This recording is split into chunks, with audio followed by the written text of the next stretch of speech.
Hello there. Today I'm quite interested to try a wine I found in a shop. This is Ramage La Batisse. It's an Haut Medoc and it's from the 2011 vintage. Interesting because the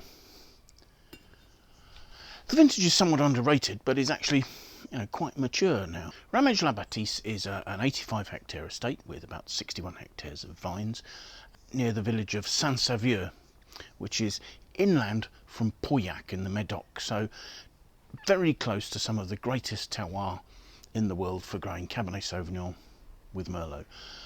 Places like Chateau Latour, Chateau Lafite and Mouton Rothschild are all in very close proximity to where Saint-Sauveur is. And this slightly inland portion of the Medoc with Cisac and Saint-Sauveur can produce some really good value, really quite classic styles of wines, and I'm hoping this is going to be one of them. The estate was upgraded to the status of Cru Bourgeois superior in 2003, so there's certainly some quality there. It's been seen to be improving in recent years. As an estate, Ramage La Batisse only came into existence in 1961, when somebody called Francois Monnoyer had been advised by his doctor that he should drink more Bordeaux red wine. Seemed like good advice, so obviously someone who did things to extremes. Francois decided to buy not just one but 4 vineyards: the vineyard of Ramage, the vineyard of La Batisse, the vineyard of Tourterrain and the vineyard of Dutelier.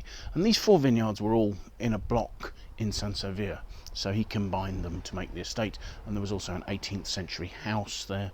I mean, some of these vineyards did date back to the similar period, so there were established vineyards there, but this was when this estate was formed.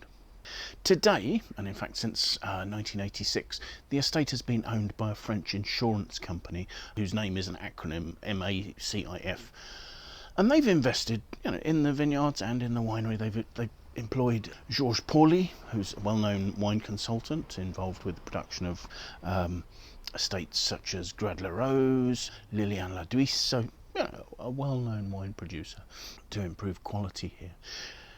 Winemaking is really quite traditional. There is still some machine picking goes on, although there is some hand harvesting. The vineyards are a more or less equal balance of Cabernet Sauvignon and Merlot. My understanding is that the blend in 2011 was 50% Cabernet Sauvignon, 40% Merlot, and there was 10% Cabernet Franc that went into the final blend. Aging goes on, as is usual in Bordeaux, in 225 litre barrique, made of French oak, and about a third of those were new. The 2011 vintage, as I say, is largely overlooked, I think to an extent because it came following 2009 and 2010, which were superb vintages. It was an odd growing year. It was very, very dry and quite arid right the way through until July and August, when rain finally came, meaning that the crop was quite advanced. It was quite small because there hadn't been much rain to swell the berries and to encourage the setting of a large crop. They were evenly ripe. Harvest was early, but there were some ripeness problems. And in fact, just to the north in Saint-Estèphe, just before harvest, some hailstorms came through and absolutely destroyed the crop in some vineyards. When they first came to market, the wines had a peculiar lack of ripeness and accessibility and an awkwardness that meant that people weren't really interested in buying them at that stage. Coming to them now, some of them actually have quite a sort of a classic style. They're not particularly high in alcohol. This wine's 13%, and they seem to have lost some of the harshness of their tannin. I don't think it's a vintage for long aging, but some of them are very enjoyable at the moment, and I think this could well be one of them. Looking at the colour, it's still got quite a good depth. There's a slight browning at the rim. It's not quite opaque, but generally it's a ruby red colour. As I swirl it, there's a certain amount of vinosity to the wine, and it's forming tears fairly readily on the glass, so presumably that's the tannins doing that, because it's a dry wine. So let's have a look at the aromas, shall we? Okay, the aromas are not necessarily bursting and attractive. There's a slightly medicinal note. There's maybe a slightly developed mushroom note. There's some red fruit in there and a touch of spice. The red fruit is a little indistinct. It's a little bit sort of plum prune.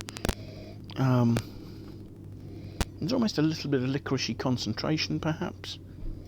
I've heard people describe this particular vintage as raspberry. I mean, maybe more sort of Loganberry actually. It's a red-black sort of fruit. There's not an obvious oak note in there, so if that's there, it's well integrated. So let's taste and see if the palate is a little more convincing.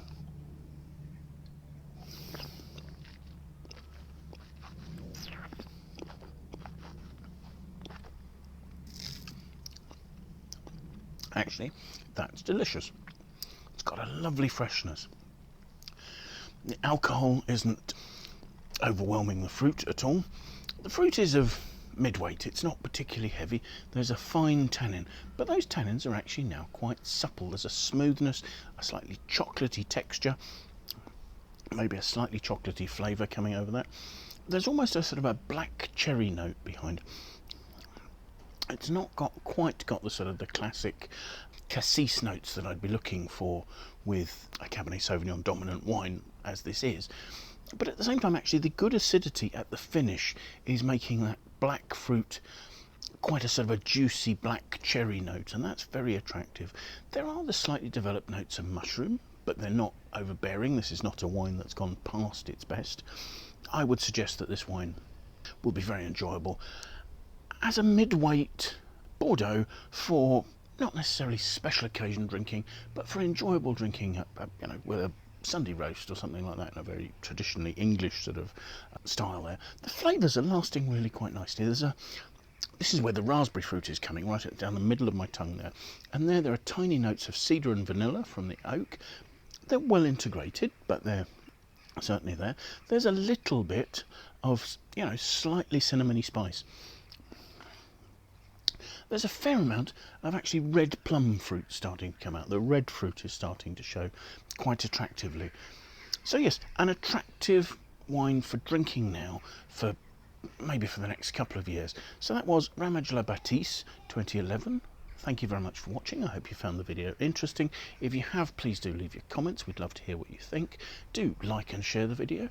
Do feel free to sign up and follow us on YouTube. I hope you will, because then you'll be able to come and join us for another tasting very soon. Thanks for watching. Bye now.